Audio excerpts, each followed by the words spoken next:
Terminada la guerra carlista, acabar con la guerra de Cuba es el gran objetivo del gobierno de Cánovas. Con esa intención decide el envío de más soldados y nombra capitán general de la isla al general Martínez Campos. Después de 10 años de guerra y con casi 60.000 soldados muertos, Martínez Campos logra convencer a los rebeldes para que acepten la paz a cambio de una amplia amnistía, reformas políticas y la abolición de la esclavitud. La paz se firma en Zanjón en 1878.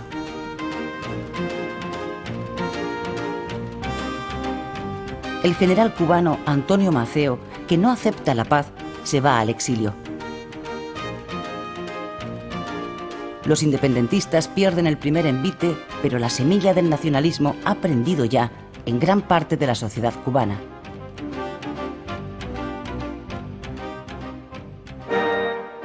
El sistema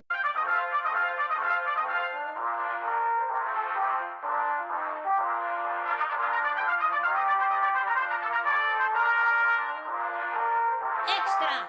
¡Extra! Estados Unidos declara la guerra a España.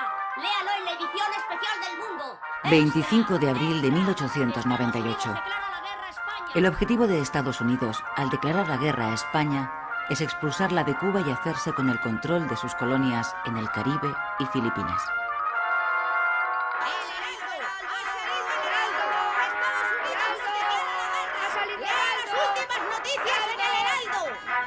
La noticia no sorprende demasiado en España, porque en cierta medida era esperada. Unos días antes, el gobierno de Estados Unidos había dejado clara su posición. Habría guerra si España no le vendía Cuba. El precio que ofreció por la isla fue de 300 millones de dólares. El gobierno español, aún siendo consciente de la desigualdad de fuerzas y habiendo hecho hasta entonces lo posible por evitar la guerra, declinó la oferta. En la calle, la reacción mayoritaria ante la inminencia de la guerra es eufórica y patriotera. Casi todos dan por hecha la victoria contra los yanquis. Los periódicos se llenan de dibujos satíricos donde los estadounidenses aparecen como cerdos bien cebados o habitantes de un país de tenderos y comerciantes de poca monta. El delirio colectivo se instala en el país.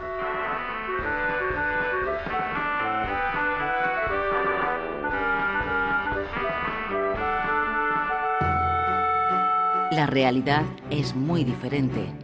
Estados Unidos, como potencia emergente que es, lleva varios años renovando su flota y construyendo acorazados como este, el Olympia, que todavía hoy se conserva atracado en Filadelfia. El gobierno se dispone a llevar a la práctica la doctrina que el presidente Monroe puso en marcha a comienzos de siglo: América para los americanos.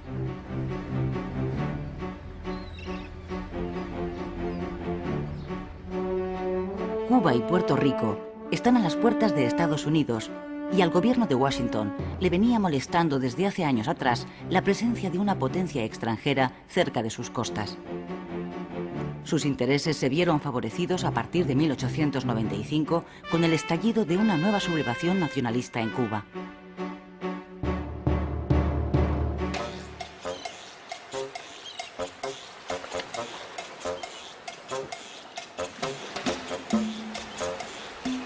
Fue en febrero de 1895 cuando los líderes de la sublevación, el poeta José Martí y los generales Máximo Gómez y Antonio Maceo, desembarcaron en la isla. Los tres habían vivido exiliados en Estados Unidos, donde habían conseguido apoyo político y financiero.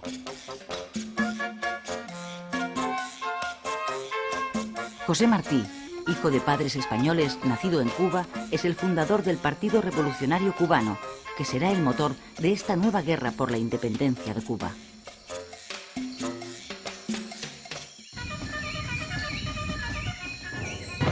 Un mes después de su desembarco, Martí moría en una de las primeras escaramuzas de su ejército contra las tropas españolas.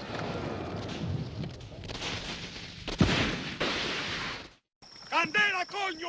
¡Candela! En esta segunda guerra de Cuba se produjeron dos novedades respecto de la primera.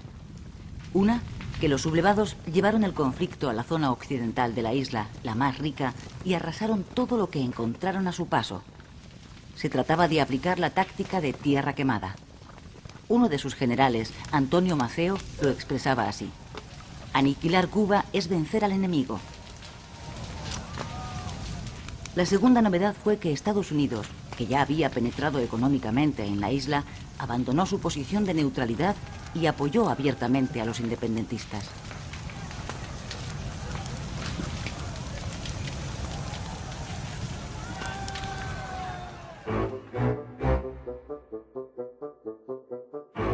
El estallido de la guerra en Cuba produjo efectos inmediatos en la política española. El primer ministro, el liberal Sagasta, presentó su dimisión. Le sustituyó una vez más Cánovas, líder del Partido Conservador. Ambos políticos estaban de acuerdo en que la autonomía de Cuba era ineludible, pero discrepaban sobre la fórmula más adecuada para ponerla en marcha. Cánovas sostenía que la paz tenía que ser previa a las reformas. Sagasta prefería comenzar por las reformas porque creía que ellas traerían la paz. En lo que sí coincidían ambos era en que había que agotar todos los recursos humanos y económicos en defensa de la colonia. Dimitido Sagasta, Cánovas nombró al general Martínez Campos, conocido como el Pacificador porque había puesto fin a la anterior guerra de Cuba, nuevo capitán general de Cuba, con el encargo de buscar la paz por la vía del pacto. Pero su estrategia de pacificación fracasó también. El proceso de independencia estaba en marcha sin freno posible. Se trataba de una guerra de guerrillas basada en los ataques por sorpresa, donde los insurrectos tenían a su favor las condiciones del clima, el conocimiento del terreno y, sobre todo, el apoyo de gran parte de la población campesina. A los pocos meses de iniciarse la sublevación, los rebeldes habían extendido la guerra por toda la isla y llegaban a las cercanías de La Habana.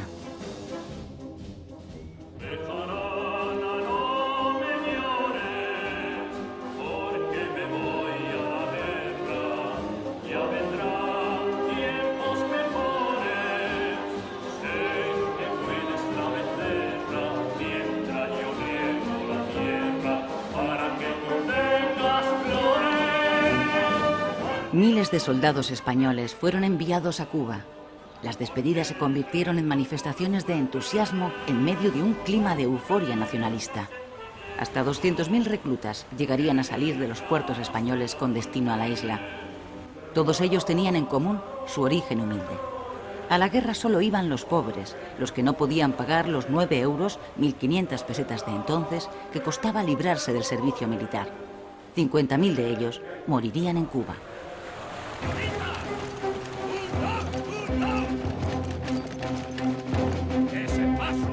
¡Ese paso, inútiles! ¡Nos van a cortar los huevos! ¡Soldados! ¡Viva España! ¡Viva! ¡Viva Cuba española! ¡Viva! Fracasada la vía de la negociación, Cánovas nombró al general Valeriano Bayler nuevo capitán general de Cuba. Bayler, que gozaba de gran popularidad en España, fue elegido por su reconocida capacidad para responder a la guerra con la guerra. Don Valeriano Bayler. El gobierno necesitaba ganarla lo antes posible, ante el temor de una intervención de Estados Unidos, que de momento se estaba limitando a apoyar a los rebeldes.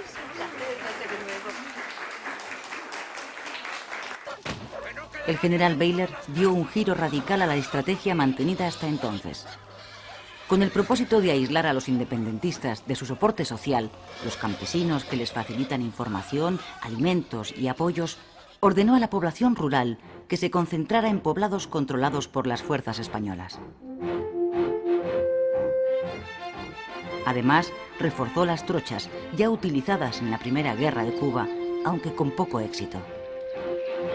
Estas son las truchas, o sea, caminos desbrozados y bordeados de fortines. El planteamiento estratégico es sencillo. Si se corta la isla por estas trochas, se divide en compartimentos estancos. Se aíslan las rebeliones parciales y, con una fuerza reducida, se puede proceder a la limpieza de cada sector. impidiendo que entre ellos se comunique. ¡Caballería! La nueva estrategia de Bayler cambió el signo de la guerra. Después de haber ocupado prácticamente toda la isla, los insurrectos fueron reducidos de nuevo a la parte oriental.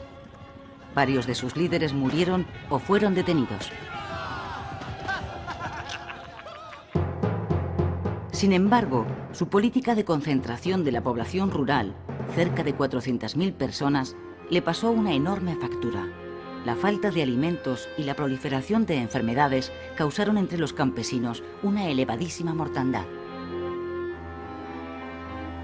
Los periódicos norteamericanos, especialmente los sensacionalistas, que ya estaban embarcados en una campaña de propaganda contra España, encontraron sus mejores argumentos en las medidas de Bayler, al que describieron como un militar sanguinario responsable de todas esas muertes y de atroces campos de concentración.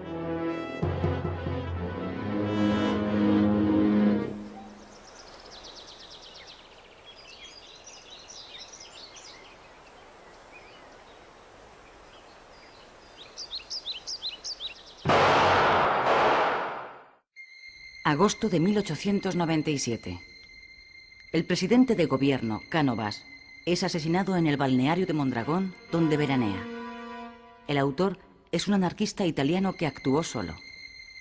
Todavía hoy continúa siendo un enigma quién estuvo detrás del magnicidio.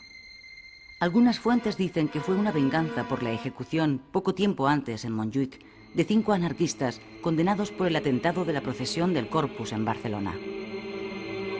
También se ha especulado con la posibilidad de que interviniera alguna trama con intereses en la crisis de Cuba.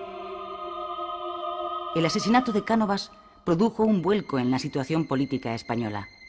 En un intento de apaciguar a los Estados Unidos, Sagasta, el nuevo presidente, destituyó a Bayler. Además, concedió a la isla una amplia autonomía. Sin embargo, tanto la guerra como la presión de Washington continuaron.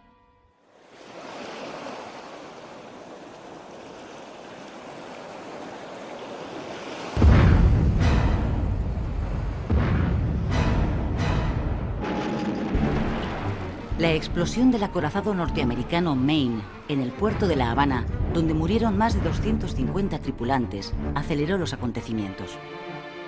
El buque había llegado unos días antes para proteger los intereses de Estados Unidos en la isla.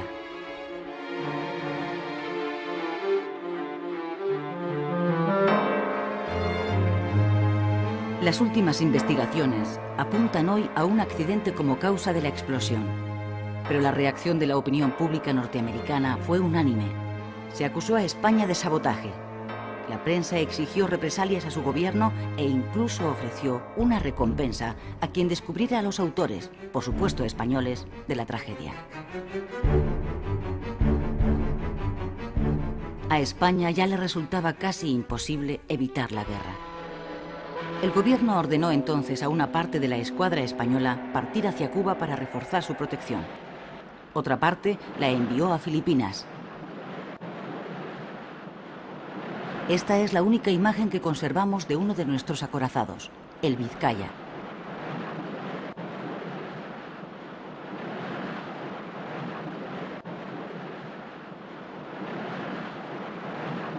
¡Extra! ¡Extra! ¡Estados Unidos declara la guerra a España! ¡Extra! ¡Extra! Con la declaración oficial de guerra a España, en abril de 1898, Estados Unidos se dispone a poner en marcha su proyecto imperialista. Al gobierno español, consciente de la desigualdad de fuerzas, no le queda otra solución que aceptar el duelo, presionado también por el clima ultranacionalista que domina al país. El 1 de mayo de 1898, España sufre la primera derrota. En Cavite, Filipinas, la flota española es literalmente barrida por la norteamericana. Esta es la bocana de la bahía de Santiago de Cuba, donde tiene lugar el 3 de julio la batalla decisiva de la guerra. Dentro está la flota española mandada por el almirante Cervera. En contra de su opinión, Cervera da la orden de salir. Obedece órdenes del gobierno. Fuera de la bahía, la flota norteamericana espera.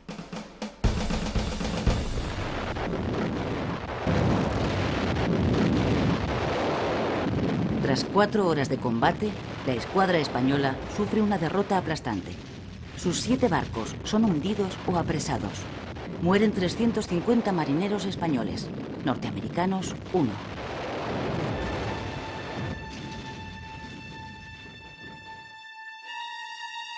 Así quedó el Vizcaya, uno de los 4 cruceros acorazados de la flota de Cervera después de la batalla.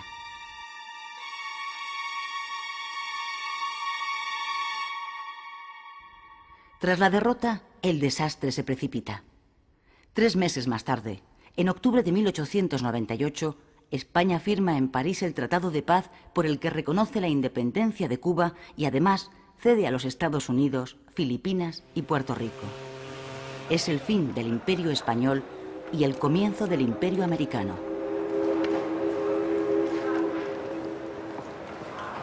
Consumada la derrota, los 150.000 soldados supervivientes emprenden el regreso a España. Son héroes anónimos de la primera guerra relámpago de la historia. Ellos, que fueron a la guerra porque no tenían el dinero necesario para librarse de ella, son las auténticas víctimas del desastre. Esta injusticia es el germen de un creciente sentimiento antimilitarista en la sociedad española.